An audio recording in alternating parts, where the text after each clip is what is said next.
Hi friends, it's Jane from Earth Care Farm. And Mike. And we're here to talk about what's going on in our garden.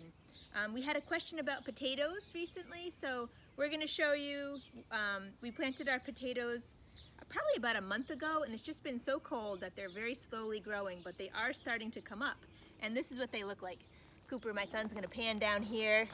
Not a whole lot, just a little bit of green. They look nothing like a potato, but this is what they look like. Nothing to do with them right now. We're going to let them get a little bit taller, and then we'll start hilling them in a couple weeks. But right now, that's what you're looking for. Those are not weeds, so you don't have to pluck them out. We're also just going to show you a few other things happening in the garden. One thing we noticed is that the temperatures for the next 10 days actually look pretty warm, no cold temperatures. So I know a few days ago I said we wait until Memorial Day, but because in 10 days from now it will actually be Memorial Day and there's no cold temps, we're going to push it a little bit and get some of our warm weather stuff in the ground. A little bit, but like tomorrow I'll do that. So we're going to walk over here to our garlic.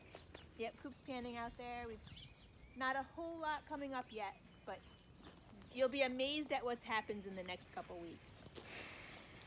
So we're going to head over to our garlic, which we're very well known for. This is one of our many plots of garlic.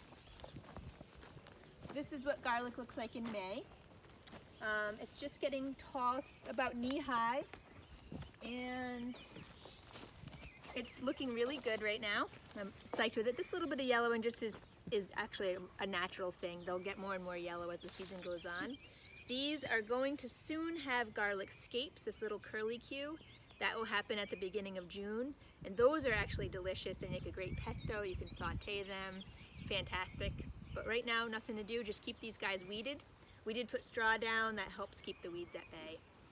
I was digging a hole. I had extra space here, and we've been noticing a lot of hummingbirds around. I wanted to plant something red for them.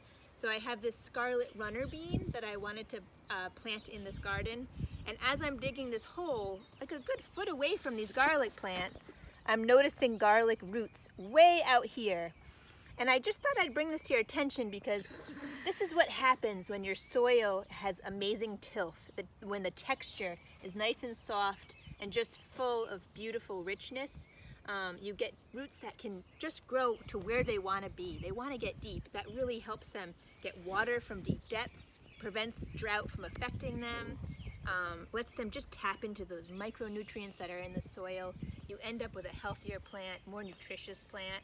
So this is what we're aiming towards. This again is a couple decades of adding compost onto these beds. Beautiful thing. And this will happen, you can do this instantly if you want by getting a bunch now. Or you can just know that every year you can get better in your garden and build that soil up. And Jane said a couple decades, but it's more like 4 decades. It takes a long time to have your soil have that depth where it's all just like potting soil consistency. It does take time. It can happen very quickly, but we hope that you make your own compost and have garden soil similar to this.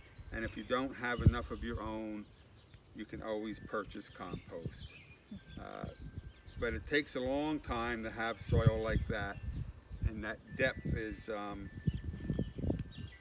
if you can imagine just digging with your hand like this, you can probably go down 18 inches here and find nothing but good soil. Yeah.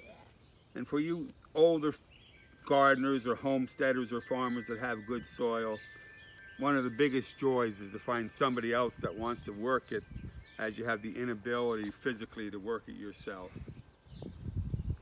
Anyway, thank you for listening. Thank you. Happy gardening.